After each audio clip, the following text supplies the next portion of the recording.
One glance, and everything shifts. Something dies forever, but in its place, something else is born, colder, sharper, more dangerous. From that moment on, it's not about recovery. It's about preparation, not tears, but calculations. Some believe pain fades. Others think betrayal is forgotten. But they have no idea what someone is capable of when they survive out of spite. Hello, my friend. I'm so glad you stopped by my channel. If you're here for the first time, don't forget to subscribe and share this video with your friends or family. It really helps my channel a lot. Please tell me in which city or country you watch this video. I value every one of your comments. So, let's get started. The moment I knew, truly knew, that my marriage was dead is carved into my memory with a clarity that feels clinical. There was no screaming match, no explosive discovery of betrayal. It happened quietly, insidiously, beneath the harsh fluorescence of a hospital room at 2:30 in the morning.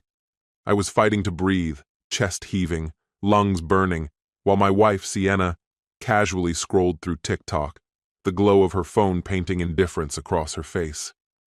What crushed me wasn't just her detachment. It was the sudden hyper-awareness that descended on me. The sterile smell, the rhythmic blip of machines, the crushing emptiness that seemed to radiate from inside my bones. But to understand, let me take you back. I'm Julian, 32, a mechanical engineer, and up until that night, a husband who confused blind loyalty with love. Sienna and I had been married for 6 years. In the beginning, I admired her ambition, her unshakable determination to bulldoze through obstacles. It took time for me to recognize that somewhere along the line, I had become one of those obstacles. Her priorities shifted toward chasing promotions, building an online persona, and collecting praise from virtual strangers. Any small request I made felt like an inconvenience to her. 3 weeks before I ended up in that hospital bed, I began dealing with a relentless fatigue and an aching in my body that wouldn't go away.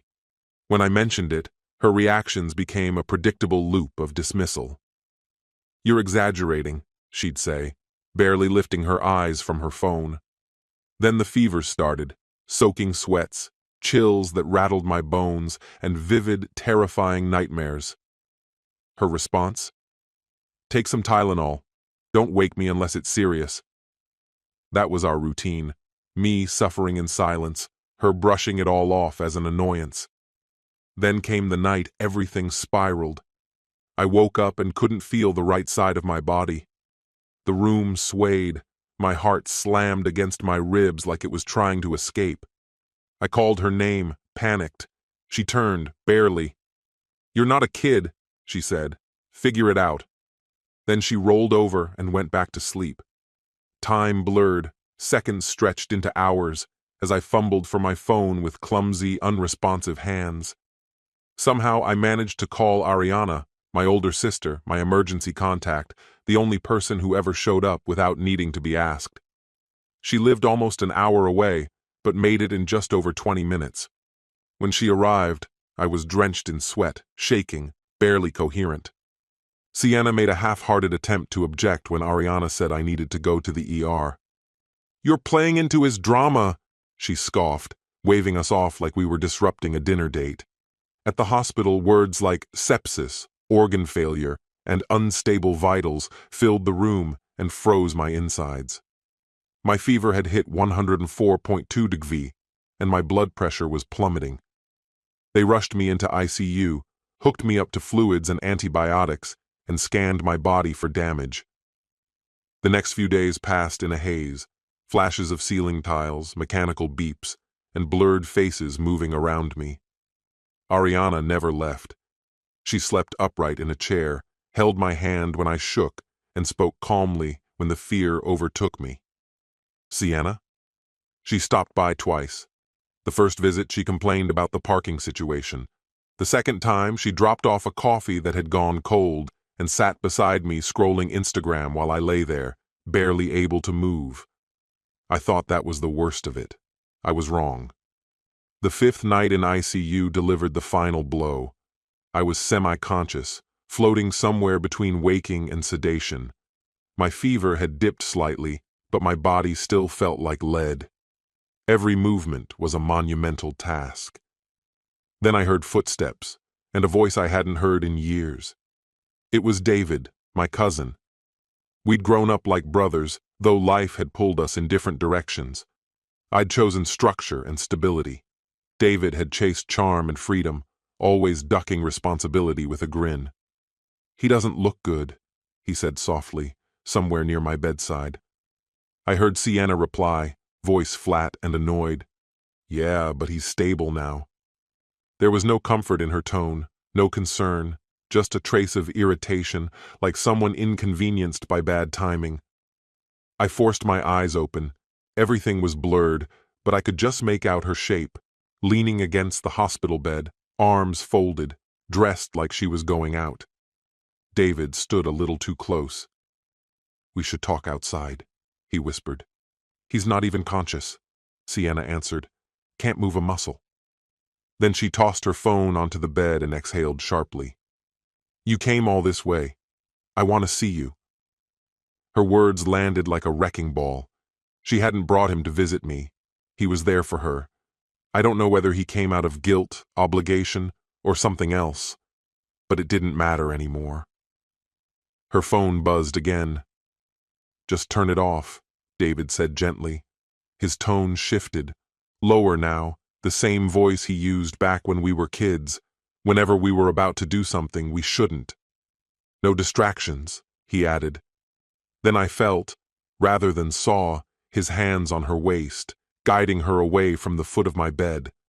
I wanted to move, to shout, to do anything, but my body betrayed me. I was paralyzed by infection and disbelief. "Here?" Sienna asked, half whispering, a mix of thrill and disbelief in her voice. "He can't see," David said. "He won't know a thing." And that was it. The moment the veil was ripped away. There was no coming back from that. The reality of my marriage, laid bare in the worst possible way. "But what if he's barely hanging on, Sienna?" Her laughter sliced through me like a scalpel. My chest heaved, heart hammering beneath the frail skin of my ribs, while the machines chirped and beeped in anxious rhythm. I wished for someone, anyone, to walk in and break the moment. But the door remained shut. Out in the hallway, the ICU carried on with its usual chorus, soft footsteps, muffled voices, but no one paused to check on the dying man behind curtain 3. I heard it. The sound of their mouths, wet and vile, a kiss that made bile rise in my throat. I tried to scream, to whisper, to grunt, anything, but the raw agony in my throat reduced every effort to a rasping wheeze. They didn't notice. Or maybe they just didn't care. Behind the curtain, their outlines melded into one another. Quiet gasps, low whispers. I couldn't see much, only flashes caught in the corner of my vision, but I understood exactly what was happening. My wife, my own cousin, together, in the same room where I lay fading, and all I could do was listen. A chilling dread settled over me, infecting every nerve like poison. The slow, robotic beeping of the monitor filled the air between their shifting bodies and shallow breaths. Sienna stifled a moan. I glimpsed David's shoes shuffle closer, two silhouettes drawing into one. My body shook beneath the blanket, part fever, part fury burning white-hot in my blood. To them, I was already gone, just a body occupying space, a form, not a man. The whole encounter didn't last long, yet it stretched endlessly, each heartbeat a measure of betrayal. When they finished, Sienna exhaled sharply. "We should probably head out," she murmured with a smirk I could hear. "Someone could walk in." David gave that infuriating laugh of his, the same smug chuckle from when we were kids and thought we were untouchable. He buttoned his shirt in the reflection of a cabinet door, then glanced my way. I clenched my eyelids shut, praying he saw nothing but blankness. "He's just lying there," he muttered. Creeps me out. Relax, Sienna whispered. He's not going anywhere. They left together, arms entwined, while I remained there, trapped inside my own body, drowning in the cold mechanical hum and the brutal sting of betrayal. I can't even begin to describe what brewed inside me. Fury, heartbreak, disgust, and something else, an ember that flared into a burning resolve. I would not let them win. I would survive.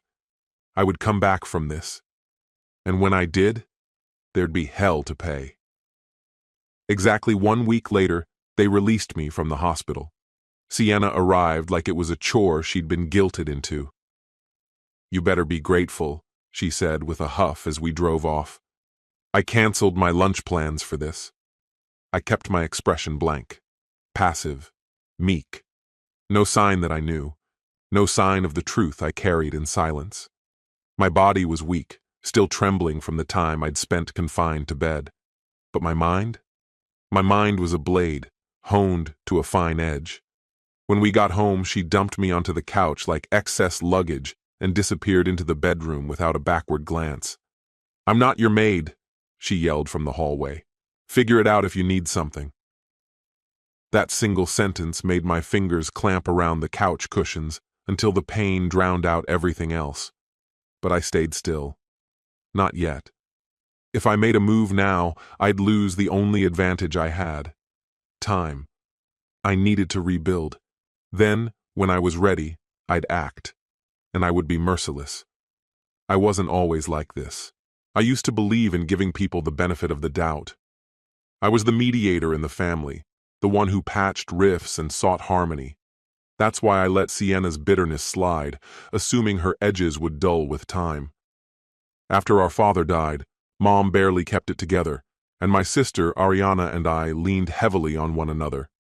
We even tried to help David, our charming, broken cousin with a tragic past and a smile that could convince anyone of anything.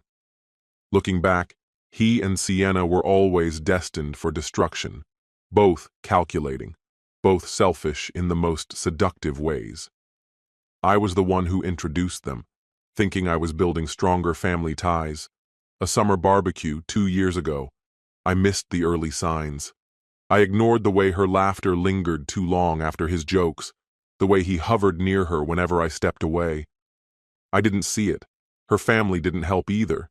The Albrights never approved of me. I wasn't flashy enough. I didn't have the right pedigree, just a mechanical engineer with stable hands and a quiet heart. That wasn't enough for them. On the surface, they smiled. Underneath, their words were laced with disdain. That disdain rubbed off on Sienna. She reminded me often enough how dull I was. When I ended up hospitalized, their concern was lukewarm at best. Her brother Kevin sent a generic text. Her mother, Sylvia, called once. "We hope you're managing," she said, voice flat. Then came the barb. "Sienna's under so much stress handling everything. Try not to be a burden." No visits, no flowers, just silence. Over the following days, I watched them all with new eyes. Sienna made her usual calls to her mother, laughing about work, gossiping, never mentioning me, unless it was to complain about how pathetic I looked on the couch. Her father, Landon, wasn't much better. Distant, cold, still clinging to the illusion that his daughter was some flawless jewel. When he did speak to me, it was with that sanctimonious air he'd always worn like cologne. "Keep your chin up, son. Don't weigh Sienna down while you heal." I barely responded. They had to think I was broken. I needed them to believe I had shut down, beaten, withdrawn, hollowed out by everything that happened. What they couldn't see was the quiet fire I was nursing beneath the surface. Just days after leaving the hospital, I began physical therapy. My right leg and arm had nerve damage that made balance a constant struggle, but I hid the frustration beneath calm, measured smiles. Malik, my therapist, guided me through the pain with steady patience. While Sienna scrolled endlessly on her phone or slipped out of the house without a word, I combed through our finances night after night.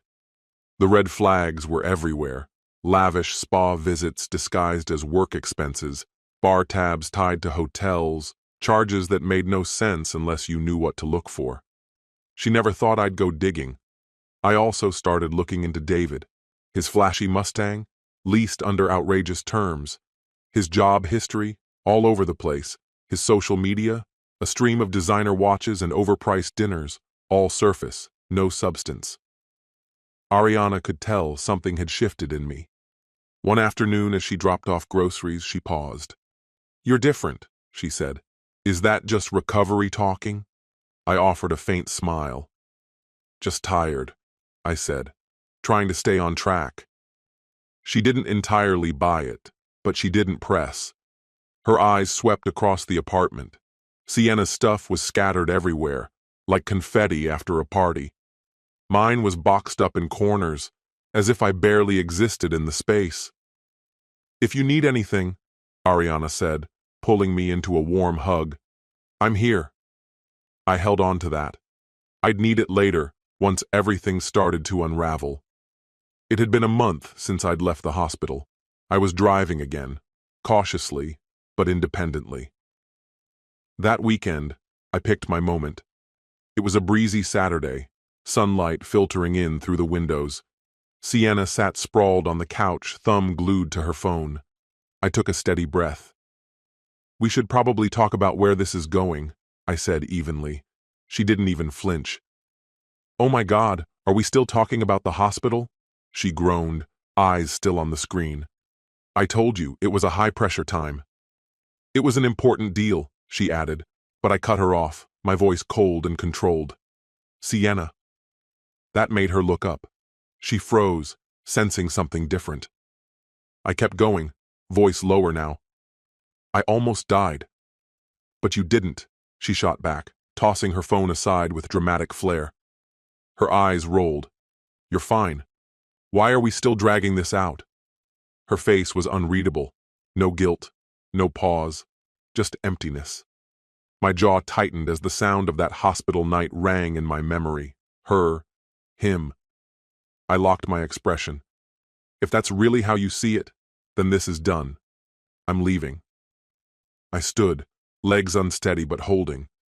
For the first time, I saw flickers of surprise cross her face. "Wait, leaving, like leaving. Divorce?" she asked, stunned. "Because I was under pressure while you were recovering?" She folded her arms, voice hardening. "You're bluffing. You can't manage on your own. Where are you even planning to go?" I nearly smiled, but stopped myself. "Not yet," I thought. "That's not your concern," I replied softly. "I'm finished." "Don't be stupid," she snapped. "You've got no backup plan, no apartment.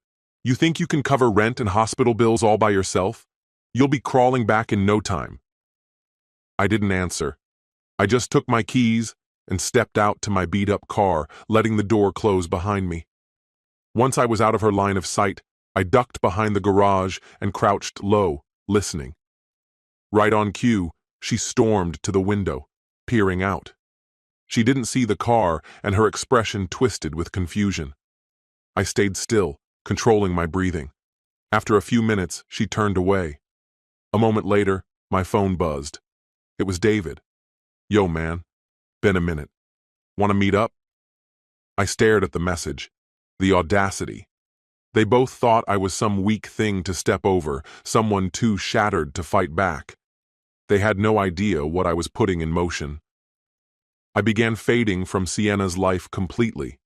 Publicly, I told her I was crashing with a friend for space and perspective. In reality, I was living at Ariana's. She offered me peace, never demanded details. I needed that quiet. Meanwhile, I began repositioning everything. First, the finances.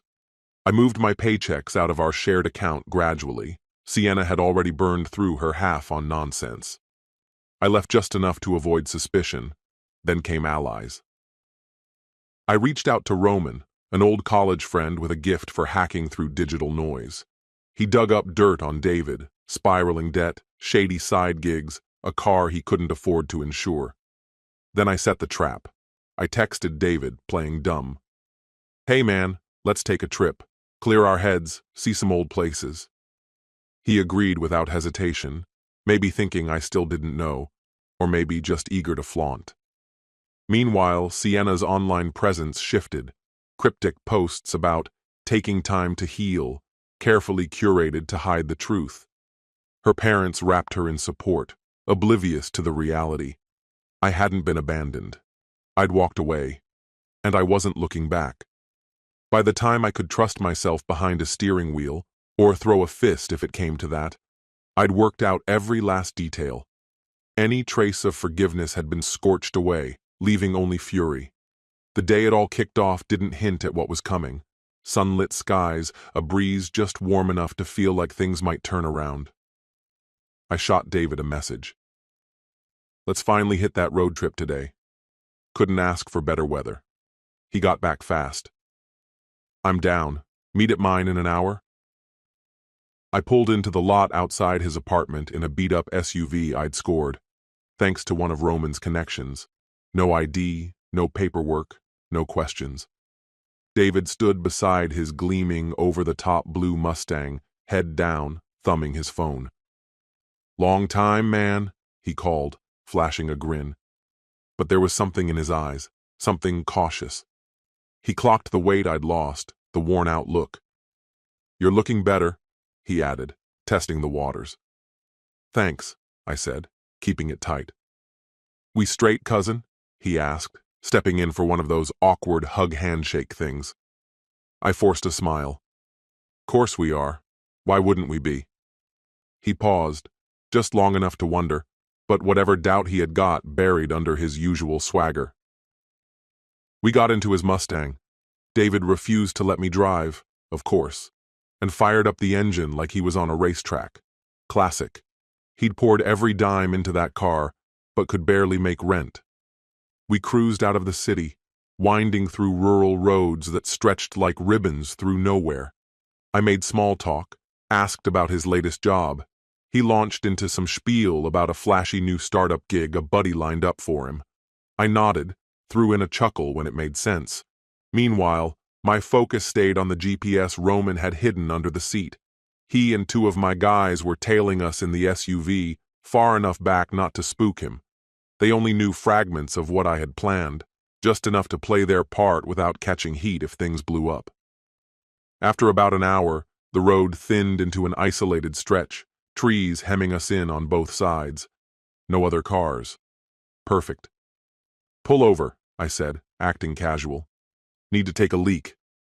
David frowned. "Out here?" "Can't wait," I said, pointing at a narrow dirt trail. "There's a spot just ahead." He muttered something about dust ruining his paint, but veered off anyway. We jostled down the path until we reached a clearing. I got out, pretending I was heading for the trees. Right then, the SUV eased into view, headlights off, almost silent. David turned toward me and I saw it. The shift. A flicker of fear, sharp and sudden. "Julian, what's going on?" I stepped out from behind the trunk, expression hardened into something unfamiliar to him. Two of my guys got out, calm and purposeful. David lurched for the car door, panic kicking in. "Julian?" His voice cracked. "Don't!" I snapped. He froze. Santiago, tall, solid, unhurried, stepped behind the Mustang, sealing off his only escape. Roman came around the front, hands loose, eyes cold. "You're not going anywhere, David," I said, tone flat as ice. David looked from one face to the next, a fake laugh escaping his throat. Okay. Is this some kind of prank? What's the joke?" "You think it felt funny?" I growled, stepping in close. "When you and Sienna thought my hospital bed made a great backdrop for your little secret?" His jaw dropped. This time the fear hit home. Real. Raw. Julian, man, I don't know what you're talking about," he stammered. "You do. Don't lie. I heard you. Every single word." I grabbed his shirt collar, yanking him forward. The rage inside me ignited, wild and unchecked. My body still bore the aftershocks of illness, but the rage, months of it, gave my grip a terrifying strength. He fought back, trying to pull away. "Let go," he choked. "We're blood, Julian." I slammed him against the Mustang. "Blood," I repeated, voice laced with venom. I used to think that mattered. His eyes darted around, searching for help. There was none. Just me, Roman, Santiago, another guy, standing guard, the only road out, cut off by the SUV. "I'm sorry," David whimpered. It happened, all right? We weren't thinking. It was a mistake." "A mistake?" I hissed. "Forgetting someone's birthday is a mistake. What you did? That was a decision. You made it.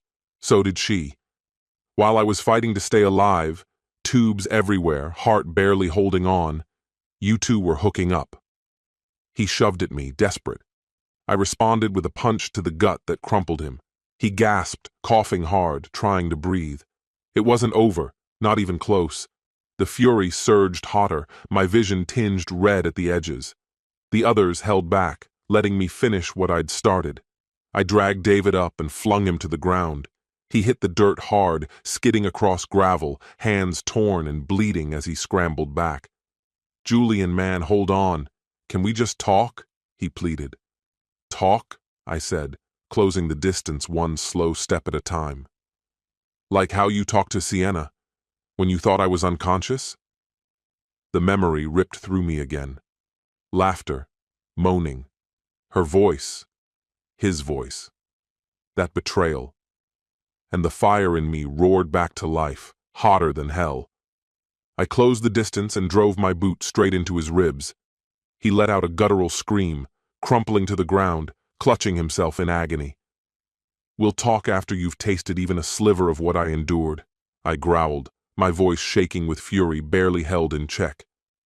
Behind us, David's beloved Mustang purred quietly, unaware that its fate was sealed.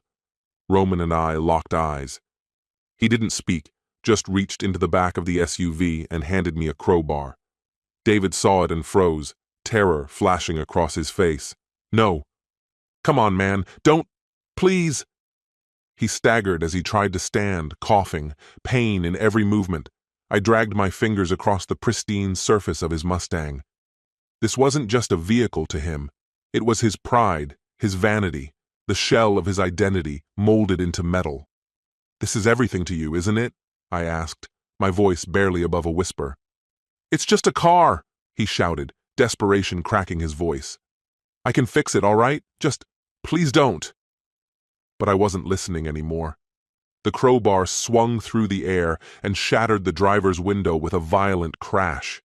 The glass exploded inward, glittering shards spilling across the leather. David screamed, but whether it was sorrow or physical pain, I couldn't tell. I didn't stop. I circled the car like a hurricane, bringing ruin with every swing. The hood, the windshield, the side mirrors, each hit echoed like a drumbeat of destruction, the metal howling beneath the crowbar's fury. When I was finished, the Mustang was unrecognizable, its once sleek body now a battered carcass. David collapsed, knees hitting dirt, sobbing. Blood trickled from a cut above his eye, and his ribs were already darkening with bruises. He kept begging, words slurred through tears. "Julian, please, I'm sorry. Just stop.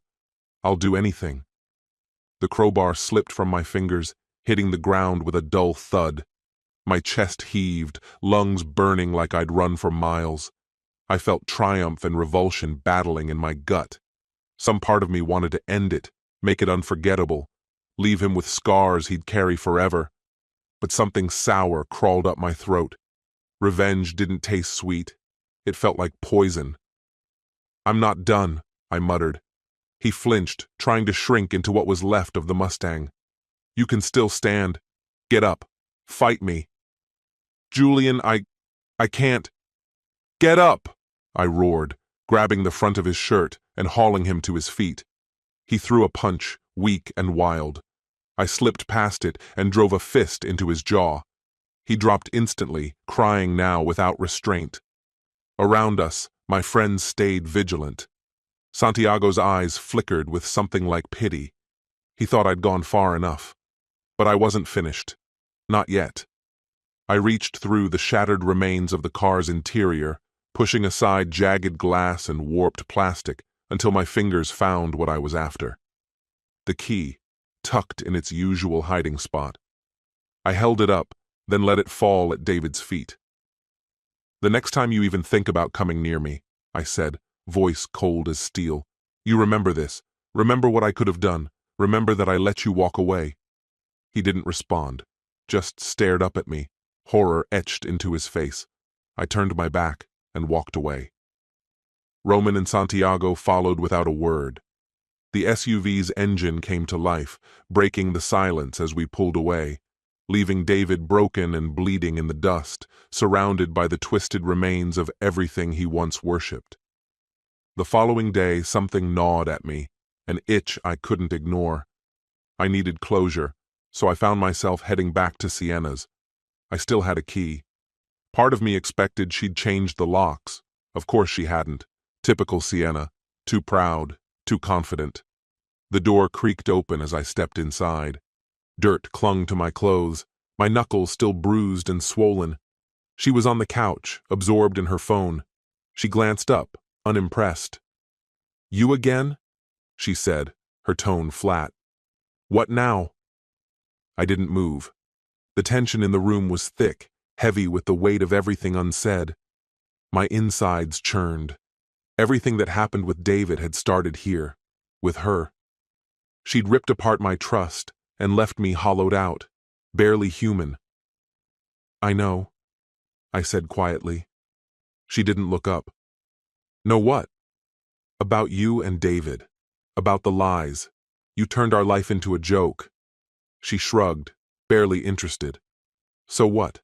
It was falling apart anyway." I blinked, stunned by the emptiness in her voice. How could she be so indifferent? I stepped forward, blocking her view of the screen, made her see me. "Do you even remember what for better or worse means?" I said. "It means you don't disappear when your husband's in a hospital bed. It means—" She laughed, sharp and bitter. "Don't start preaching to me about vows." Her eyes burned with contempt. "You think I cheated because you're some kind of saint? No, Julian, you're dull, predictable, a dead end. That's why I left." My hands curled into fists. I was shaking. "You don't feel anything? Not even guilt?" She rolled her eyes. "God, you're always like this. Overdramatic. Our marriage was dying. You drained me. If you wanted to leave, you could have just said it." I snapped, my voice raw. "But instead, you blew it all up. Was I really that worthless?"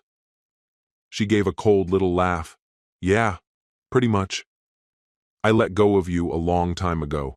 Staying just felt easier than facing the chaos of leaving." "David?" He was just a spark in the dark, something reckless to remind me I was still breathing. But the moment you nearly died, everything shifted. It cracked the illusion wide open. So now, unless you have something real to offer, something to justify your presence, I'm finished. I let out a laugh then, but it was hollow, lined with bitterness. She stared at me, startled, as I reached into my jacket and drew out a stack of documents. Her expression shifted when she saw what they were. Divorce papers. Her lips parted, stunned. "You're not joking?" she asked. "Not even slightly," I said, dropping them onto the table in front of her. "Either you sign, or we settle this in court. And trust me, you won't like how that plays out." "I have more than enough to bring your name down," I added. Her eyes narrowed, trying to call my bluff. "And with what exactly?" she said, leaning forward. "Medical files, eyewitness accounts, phone logs, evidence that you left me when I needed you most, lied about supporting me, and funneled our joint funds into your personal thrills. Oh, and don't pretend David didn't sneak into my hospital room after visiting hours. You forgot there are cameras in those hallways." For the first time, something cracked in her expression. Fear. Her fingers shook slightly as she picked up the documents and started flipping through them. I didn't want to drag this out. I needed it done. I wasn't asking for much, just what was mine. She could keep the house. I didn't want it. Every corner reeked of betrayal. That living room especially, the one where I lay barely conscious while she sat scrolling on her phone, indifferent. "This is insane," she murmured. "You're walking away from everything? Why? What's the angle?" "There's no trick," I told her.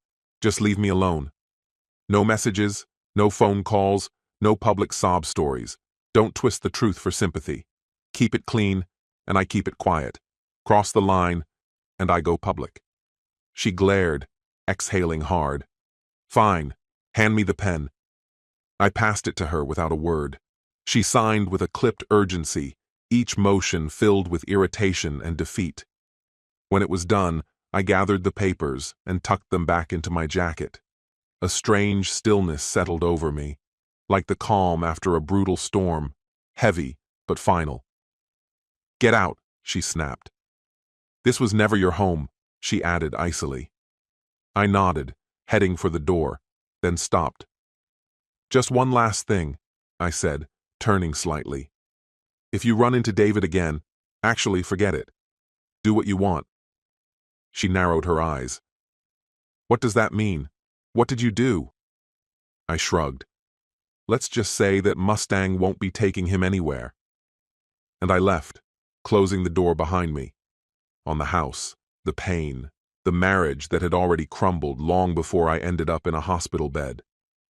Weeks later, I heard through the grapevine that Sienna had spun a new story, told her parents I manipulated her into signing.